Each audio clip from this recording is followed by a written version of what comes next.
Let's begin this lesson by starting with a blank. So go to the word File on the pull-down menu and go down to New. I'm going to use my favorite spot, and that's Profile Web Default 960 by 560. We are not doing anything with this except experimenting. So there is no, in a sense, intent. So it doesn't matter. Pick a spot that works for you.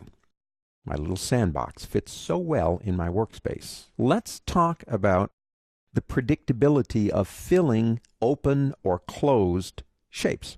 Now, if we come over here, these are basically closed. So I'm going to pick up the star tool, and I'm going to draw myself a star. I'm going to use the up arrow key, give it a couple more points, and I'm going to hold the command key down. That's the control key in Windows Command on a Mac, and stretch it out. Why? I don't know. It's just what I feel like doing. Make any kind of star you want. Now, let's do some open shapes. Like, for example, over here, these are open shapes. I'm going to do a line segment, just a nice straight line. I'm going to do let's do an arc. Don't forget the up and down arrow keys if you want to change the arc. And last, but certainly not least, one of my favorites, the spiral. And let's make me a spiral right about here. Okay, so we have three shapes, technically, that are open shapes, and one shape that is closed. Now, remember what we're doing here. And this really, although it's common sense when we do it, it's so important to understand because the shape itself is being totally controlled by that path. So if we come over here and pick up our regular run-of-the-mill selection tool, let's go to this one first and fill it with a color. Now, we know what's going to happen. It's going to fill it with the color.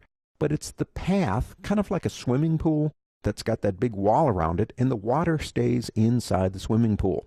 That's our swimming pool.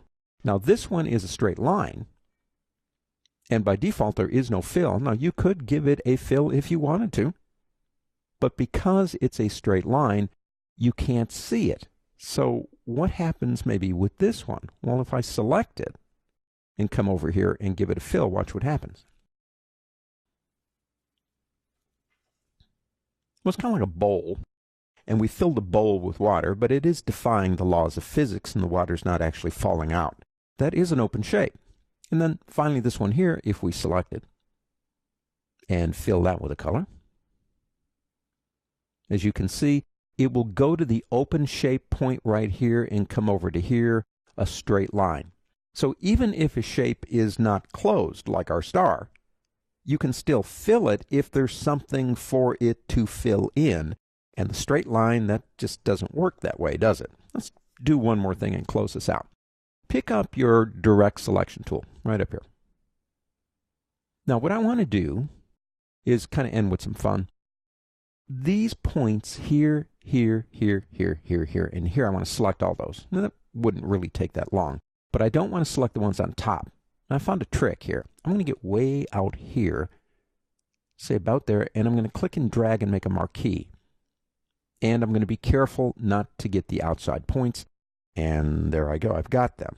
Next, pick up your rotate tool right over here.